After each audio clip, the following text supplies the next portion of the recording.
براءة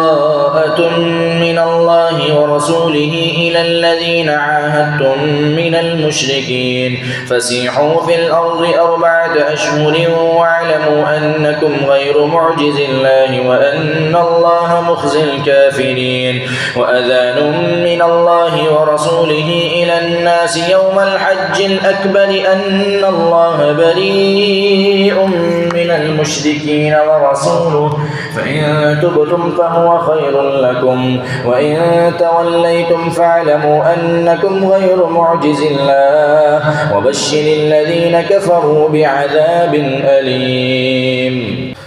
إلا الذين عاهدتم من المشركين ثم لم ينقصوكم شيئا ولم يظاهروا عليكم أحدا فأتموا إليهم عهدهم إلى مدتهم إن الله يحب المتقين فإذا انسلخ الأشهر الحرم فاقتلوا المشركين حيث وجدتموهم وخذوهم واحصروهم واقعدوا لهم كل مرصد فإن تابوا وأقاموا الصلاة وآتوا الزكاة فخلوا سبيلهم إن الله غفور رحيم وإن أحد من المشركين استجارك فأجره حتى يسمع كلام الله ثم أبلغه مأمنه ذلك بأنهم قوم لا يعلمون كيف يكون للمشركين عهد عند الله وعند رسوله إلا الذين عاهدتم عند المسجد الحرام فما استقاموا لكم فاستقيموا لهم إن الله يحب المتقين كيف وإن يظهروا عليكم لا يرقبوا فيكم إلا ولا ذمة يرضونكم بأفواههم وتأبى قلوبهم وأكثرهم فاسقون اشتروا بآيات الله ثمنا قليلا فصدوا عن سبيله إنهم ساء ما كانوا يعملون لا يرقبون في مؤمن إلا ولا ذمة وأولئك هم المعتدون فإن تابوا وأقاموا الصلاة وآتوا الزكاة فإخوانكم في الدين ونفصل الآيات لقوم يعلمون وإن نكثوا أيمانهم من بعد عهدهم وطعنوا في دينكم فقاتلوا أئمة الكفر إنهم لا أيمان لهم لعلهم ينتهون ألا تقاتلون قوما نكثوا أيمانهم وهموا بإخراج الرسول وهم بدأوكم أول مرة أتخشونهم فالله أحق أن تخشوا إن كنتم مؤمنين قاتلوهم يعذبهم الله بأيديكم ويخزهم وينصركم عليهم ويشفي صدور قوم مؤمنين ويذهب غيظ قلوبهم ويتوب الله على من يشاء والله عليم حكيم أم حسبتم أن تتركوا ولما يعلم الله الذين جاهدوا منكم ولم يتخذوا من دون الله ولا رسوله ولا المؤمنين وليجا والله خبير بما تعملون ما كان للمشركين أن يعمروا مساجد الله شاهدين على أنفسهم بالكفر أولئك حبطت أعمالهم وفي النار هم خالدون إنما يأمر مساجد الله من آمن بالله واليوم الآخر وأقام الصلاة وآتى الزكاة ولم يخش إلا الله فعسى أولئك أن يكونوا من المهتدين أجعلتم سقاية الحاج وعمارة المسجد الحرام كمن آمن بالله واليوم الآخر وجاهد في سبيل الله لا يستوون عند الله والله لا يهدي القوم الظالمين الذين آمنوا وهاجروا وجاهدوا في سبيل الله بأموالهم وأنفسهم أعظم درجة عند الله وأولئك هم الفائزون يبشرهم ربهم برحمة منه ورضوان وجنات لهم فيها نعيم مقيم خالدين فيها أبدا إن الله عنده أجر عظيم. يا أيها الذين آمنوا لا تتخذوا آباءكم وإخوانكم أولياء إن استحبوا الكفر على الإيمان ومن يتولهم منكم فأولئك هم الظالمون. قل إن كان آباؤكم وأبناؤكم وإخوانكم وأزواجكم وعشيرتكم وأموال اقترفتموها وتجارة تخشون كسادها ومساكن ترضونها أحب إليكم من الله ورسوله وجهاد في سبيله فتربصوا حتى يأتي الله بأمره والله لا يهدي القوم الفاسقين. لقد نصركم الله في مواطن كثيرة ويوم حنين إذ أعجبتكم كثرتكم فلم تغن عنكم شيئا وضاقت عليكم الأرض بما رحبت ثم وليتم مدبرين ثم أنزل الله سكينته على رسوله وعلى المؤمنين وأنزل جنودا لم تروها وعذب الذين كفروا وذلك جزاء الكافرين. ثم يتوب الله من بعد ذلك على من يشاء والله غفور رحيم. يا أيها الذين آمنوا إنما المشركون نجس فلا يقربوا المسجد الحرام بعد عامهم هذا وإن خفتم عيلة فسوف يغنيكم الله من فضله إن شاء إن الله عليم حكيم. قاتلوا الذين لا يؤمنون بالله ولا باليوم الآخر ولا يحرمون ما حرم الله ورسوله ولا يدينون دين الحق من الذين أوتوا الكتاب حتى يعطوا الجزية عن يد وهم صاغرون.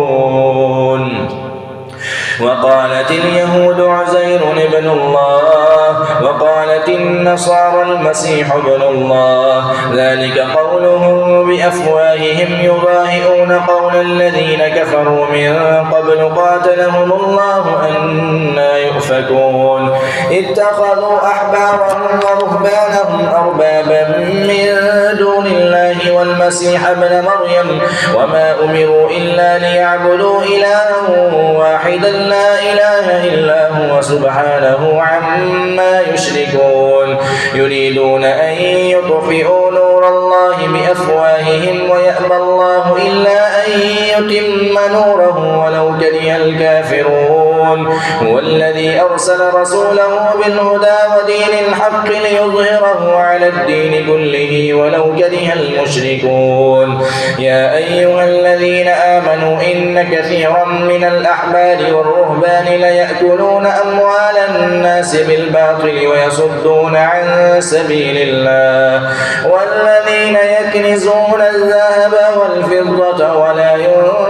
ينفقونها في سبيل الله فبشرهم بعذاب أليم. يوم يحمى عليها في نار جهنم فتكوى بها جباههم وجنوبهم وظهورهم هذا ما كنزتم لأنفسكم فذوقوا ما كنتم تكنزون. إن عدة الشهور عند الله 12 شهرا في كتاب الله يوم خلق السماوات والأرض منها 4 حرم ذلك الدين القيم فلا تظلموا فيهن أنفسكم وقاتلوا المشركين كافة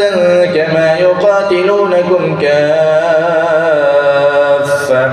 واعلموا أن الله مع المتقين. إنما النسيء زيادة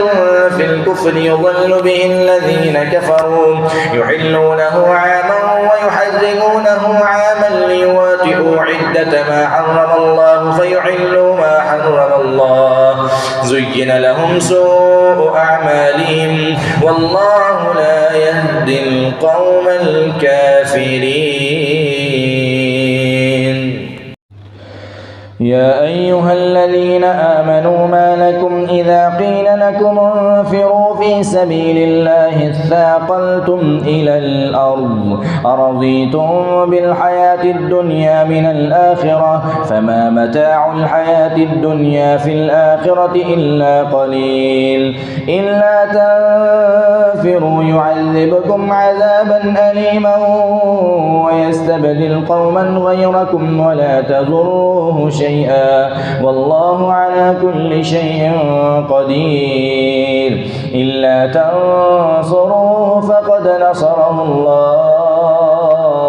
إذ أخرجه الذين كفروا ثاني اثنين إذ هما في الغار إذ يقول لصاحبه لا تحزن إن الله معنا فأنزل الله سكينته عليه وأيده بجنود لم تروها وجعل كلمة الذين كفروا السفلى وكلمة الله هي العليا والله عزيز حكيم. انفروا خفافا وثقالا وجاهدوا بأموالكم وأنفسكم في سبيل الله ذلكم خير لكم إن كنتم تعلمون. لو كان عرضا قريبا وسفرا قاصدا لاتبعوك ولكن بعدت عليهم الشقة وسيحلفون بالله لو استطعنا لخرجنا معكم يهلكون أنفسهم والله يعلم إنهم لكاذبون. عفى الله عنك لما أذنت لهم حتى يتبين لك الذين صدقوا وتعلم الكاذبين. لا يستأذنك الذين يؤمنون بالله واليوم الآخر أن يجاهدوا بأموالهم وأنفسهم والله عليم بالمتقين. إنما يستأذنك الذين لا يؤمنون بالله واليوم الآخر وارتابت قلوبهم فهم في ريبهم يترددون. ولو أرادوا الخروج لأعدوا له عدة ولكن كره الله بعاثهم فثبطهم وقيل اقعدوا مع القاعدين. لو خرجوا فيكم ما زادوكم إلا خبالا ولأوضعوا خلالكم يبغونكم الفتنة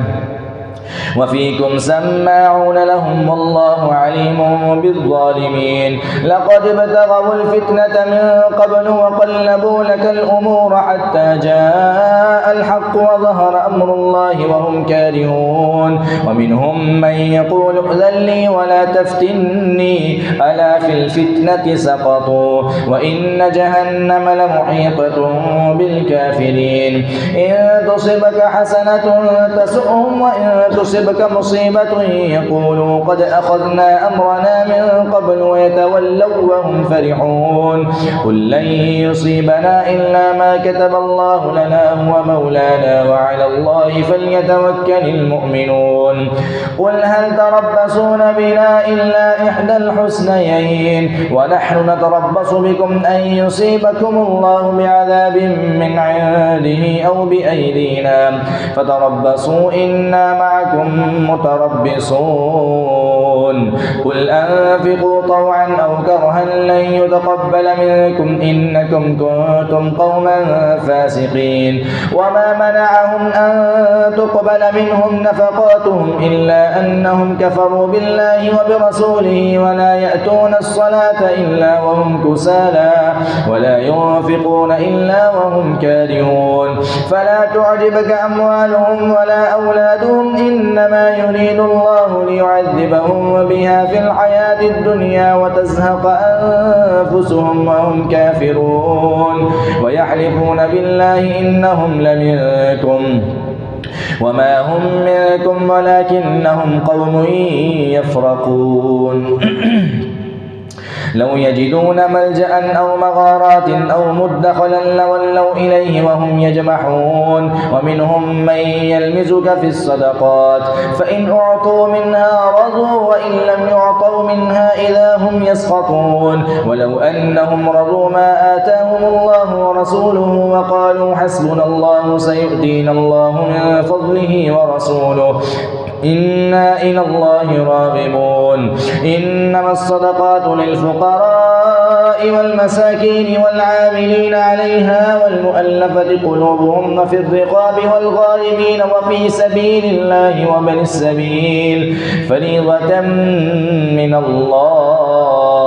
والله عليم حكيم ومنهم الذين يؤذون النبي ويقولون هو أذن قل أذن خير لكم يؤمن بالله ويؤمن للمؤمنين ورحمة للذين آمنوا منكم والذين يؤذون رسول الله لهم عذاب أليم يحلفون بالله لكم ليرضوكم والله ورسوله أحق أن يرضوه إن كانوا مؤمنين ألم يعلموا أنه من يحادد الله ورسوله فأن له نار جهنم خالدا فيها ذلك الخزي العظيم يحذر المنافقون أن تنزل عليهم سورة تنبئهم بما في قلوبهم قل استهزئوا إن الله مخرج ما تحذرون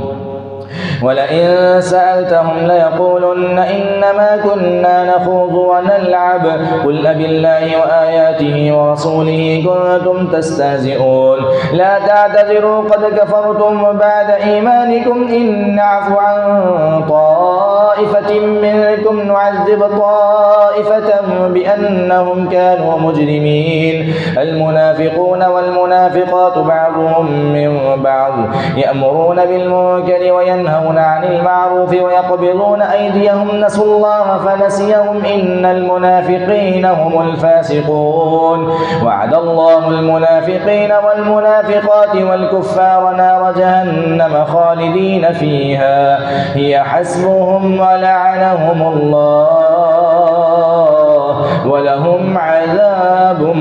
مقيم كالذين من قبلكم كانوا أشد منكم قوة وأكثر أموالا وأولادا فاستمتعوا بخلاقهم فاستمتعتم بخلاقكم كما استمتع الذين من قبلكم بخلاقهم وخذتم كالذي خاضوا أولئك حبطت أعمالهم في الدنيا والآخرة وأولئك هم الخاسرون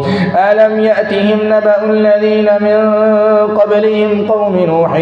وعاد وثمود وقوم إبراهيم وأصحاب مدين والمؤتفكات أتتهم رسلهم بالبينات فما كان الله ليظلمهم ولكن كانوا أنفسهم يظلمون والمؤمنون والمؤمنات بعضهم أولياء بعض يأمرون بالمعروف وينهون عن المنكر ويقيمون الصلاة ويؤتون الزكاة ويطيعون الله ورسوله أولئك سيرحمهم الله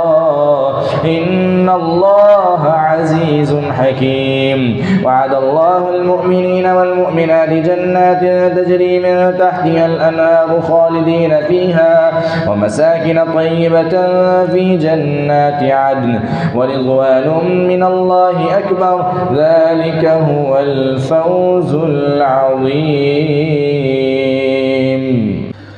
يا أيها النبي جاهد الكفار والمنافقين واغلظ عليهم ومأواهم جهنم وبئس المصير يحلفون بالله ما قالوا ولقد قالوا كلمة الكفر وكفروا بعد إسلامهم وهموا بما لم ينالوا وما نقموا إلا أن أغناهم الله ورسوله من فضله فإن يتوبوا يك خيرا لهم وإن يتولوا يعذبهم الله عذابا أليما في الدنيا والآخرة وما لهم في الأرض من ولي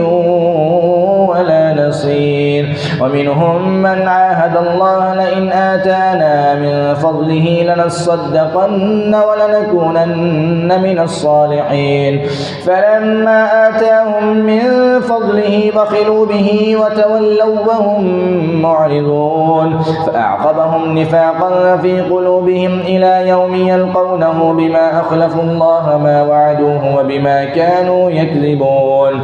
ألم يعلموا أن الله يعلم سرهم ونجواهم وأن الله علام الغيوب. الذين يلمزون المطوعين من المؤمنين في الصدقات والذين لا يجدون إلا جهدهم فيسخرون منهم سخر الله منهم ولهم عذاب أليم. استغفر لهم أو لا تستغفر لهم إن تستغفر لهم 70 مرة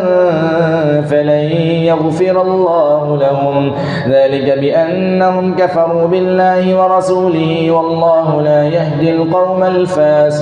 الفاسقين.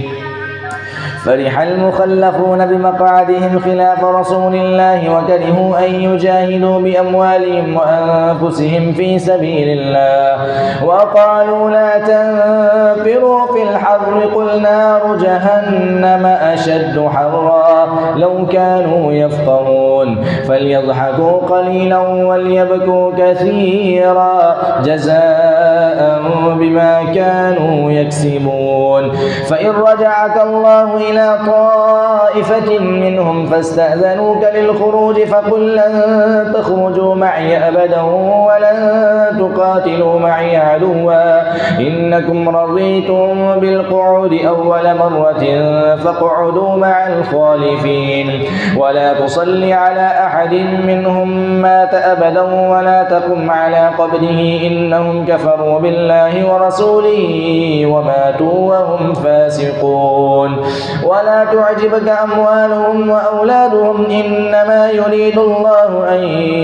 يعذبهم بها في الدنيا وتزهق أنفسهم وهم كافرون. وإذا أنزلت سورة أن آمنوا بالله وجاهدوا مع رسوله استأذنك أولو الطول منهم وقالوا ذرنا نكن مع القاعدين رضوا بأن يكونوا مع الخوالف وطبع على قلوبهم فهم لا يفقهون. لكن الرسول والذين آمنوا معه جاهدوا بأموالهم وأنفسهم وأولئك لهم الخيرات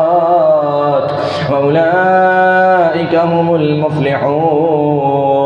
أعد الله لهم جنات تجري من تحتها الأنهار خالدين فيها ذلك الفوز العظيم.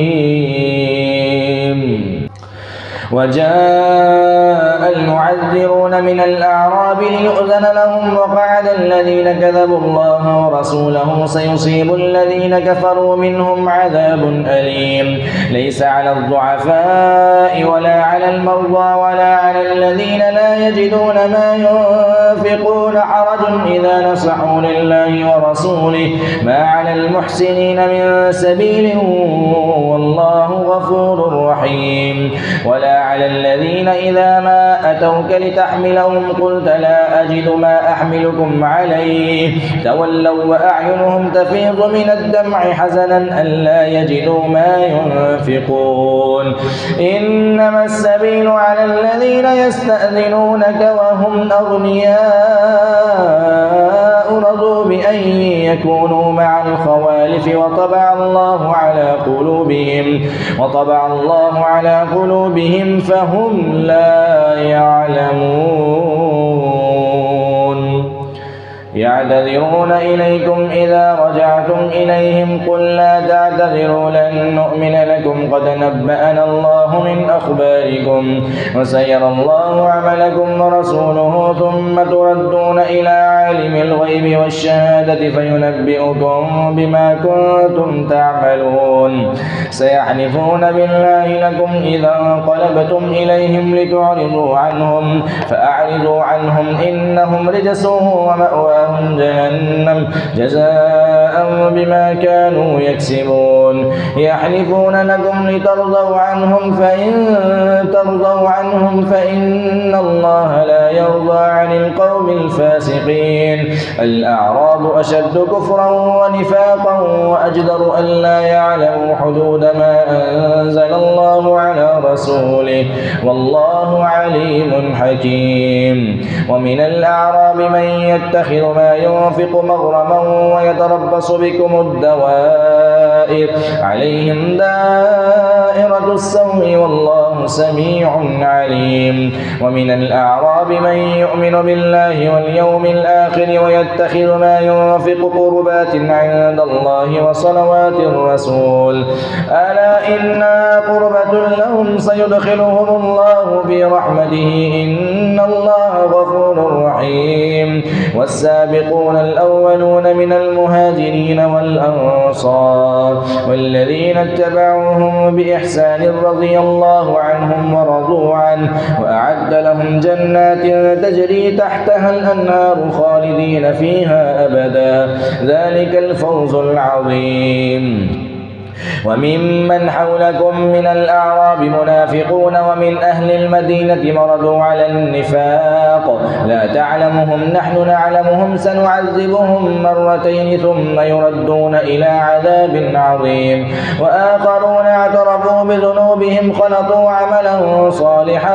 وآخر سيئا عسى الله أن يتوب عليهم إن الله غفور رحيم خذ من أموالهم صدقة تطهرهم وتزكيهم بها وصل عليهم إن صلاتك سكن لهم والله سميع عليم ألم يعلموا أن الله هو يقبل التوبة عن عباده ويأخذ الصدقات وأن الله هو التواب الرحيم وقل اعملوا فسيرى الله عملكم ورسوله والمؤمنون وستردون إلى عالم الغيب والشهادة فينبئكم بما كنتم تعملون وآخرون مرجون لأمر الله إما يعذبهم وإما يتوب عليهم والله عليم حكيم والذين اتخذوا مسجدا ضرارا وكفرا وتفريقا بين المؤمنين وإرصادا لمن حارب الله ورسوله من قبل وليعلفن إن أردنا إلا الحسنى والله يشهد إنهم لكاذبون لا تقم فيه أبدا لمسجد أسس على التقوى من أول يوم أحق أن تقوم فيه رجال يحبون أن يتطهروا والله يحب المطهرين أفمن أسس بنيانه على تقوى من الله ورضوان خير أم من أسس بنيانه على شفا جرف فانهار به في نار جهنم أفمن أسس بنيانه على تقوى من الله ورضوان خير أم من أسس بنيانه على شفا جرف فانهار به في نار جهنم والله لا يهدي القوم الظالمين لا يزال بنيانهم الذي بنوا ريبة في قلوبهم إلا أن تقطع قلوبهم والله عليم حكيم إن الله اشترى من المؤمنين أنفسهم وأموالهم بأن لهم الجنة يقاتلون في سبيل الله فيقتلون ويقتلون وعدا عليه حقا في التوراة والإنجيل والقرآن ومن أوفى بعهده من الله فاستبشروا ببيعكم الذي بايعتم به وذلك هو الفوز العظيم التائبون العابدون الحامدون السائحون الراكعون الساجدون الآمرون بالمعروف والناهون عن المنكر والحافظون لحدود الله وبشر المؤمنين ما كان للنبي والذين آمنوا أن يستغفروا للمشركين ولو كانوا أولي قربى من بعد ما تبين لهم أنهم أصحاب الجحيم وما كان استغفار إبراهيم لأبيه إلا عن موعدة وعدها إياه فلما تبين له أنه عدو لله تبرأ منه إن إبراهيم لأواه حليم وما كان الله ليضل قوما بعد إذ هداهم حتى يبين لهم ما يتقون إن الله بكل شيء عليم إن الله له ملك السماوات والأرض يحيي ويميت وما لكم من دون الله من ولي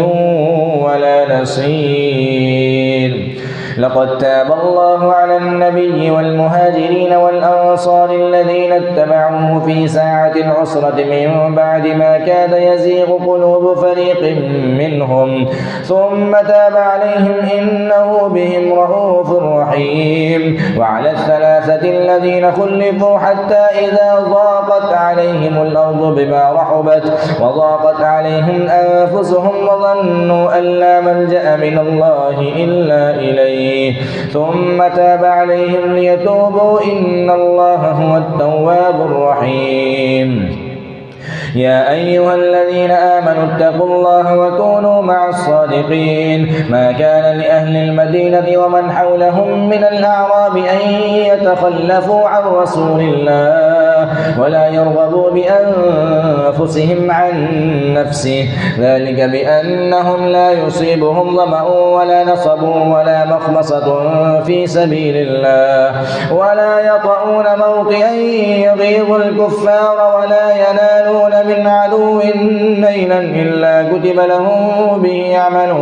صالح إن الله لا يضيع أجر المحسنين ولا ينفقون نفقة صغيرة ولا كبيرة ولا يقطعون واديا إلا كتب لهم ليجزيهم الله أحسن ما كانوا يعملون وما كان المؤمنون لينفروا كافة